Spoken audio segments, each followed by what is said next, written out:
এই মুহূর্তে চলছে প্রিন্সের শেষ অংশের শুটিং। প্রিন্স টিম এখন আউটডোরে শেষ অংশের কাজ শেষ করছে। প্রিন্স বর্তমানে সকলের জন্য রিস্ক।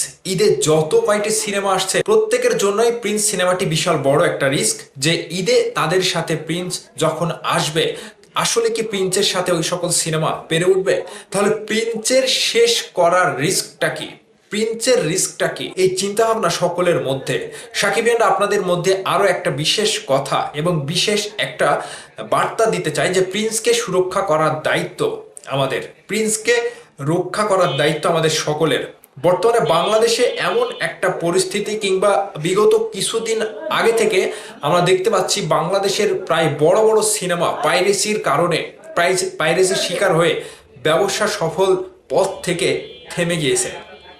ঠিক ব্যবসা যখন একটা পর্যায়ে চলে যাচ্ছিল সেই সময়টাতে বাংলাদেশের দুইটা সিনেমা চলে গিয়েছিল পাইরেসির মতো একটা কবলে। ঠিক সেই জায়গা থেকে প্রিন্সকে রক্ষা করার জন্য আমাদের সকলের দায়িত্ব, এবং প্রিন্স যেহেতু বাংলা সিনেমার মোড় ঘুরে দিতে তিনি নিজেকে এমনভাবে নিয়ে হাজির হচ্ছে, আগামীতে 100 কোটি টাকা সম্ভব হতেও পারে প্রিন্সের এই নতুন একটা ধারাবাহিকতা যিনি বইয়ে দিতে যাচ্ছেন।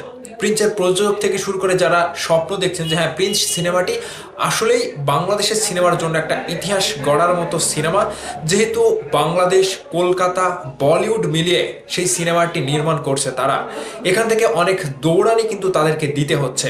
অনেকটাই পথ পাড়ি দিয়ে তারা প্রিন্স সিনেমাটিকে আমাদের মধ্যে হাজির করতে যাচ্ছে আর কিছুদিন পরেই।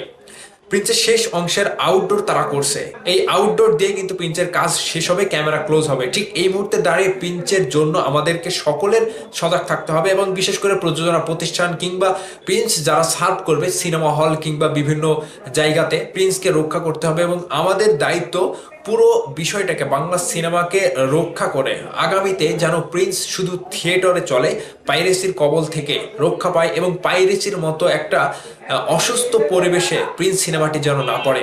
এটা প্রযোজনা প্রতিষ্ঠানের দায়িত্ব, সাথে সাথে আমাদের প্রত্যেকের দায়িত্ব যে প্রিন্স সিনেমাটি আমাদেরকে যেভাবে হোক রক্ষা করা, এবং প্রিন্সের ব্যবসা যাতে ভালো হয়, এবং প্রিন্সের এই যাত্রাটাকে আগামী ঈদের জন্য কিংবা আগামী ঈদের পরেও যে সকল সিনেমা আসবে প্রিন্স তাদের জন্য একটা বিশাল বড় একটা শিক্ষা হবে, যে প্রিন্সের মাধ্যমে অন্যান্য সিনেমা যারা তৈরি করেছিল প্রিন্সের মাধ্যমে সেই সকল সিনেমা এবং প্রযোজক পরিচালকরা প্রিন্সকে দেখে একটা শিক্ষা নেবে।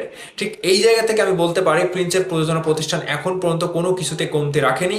আগামীতে প্রিন্সের শুটিং শেষ করে কলকাতা থেকে যখন বাংলাদেশে ফিরবে, ঠিক এর মাঝখানে এডিটিং বলেন, ডাবিং বলেন, সবকিছু কিন্তু শেষ করে ফিরবে।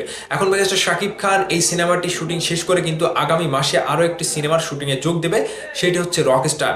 কাজে এখন একটি সিনেমা নিয়ে আমাদের চিন্তাধারা, এবং মেগাস্টার শাকিব খান নিজেও চায় যে প্রিন্স ছাড়া এখন কোনো কথা হবে না, প্রিন্স সিনেমা হলে মুক্তি দেওয়ার পরে অন্য কোনো সিনেমার কাজে আমি হাত দেব।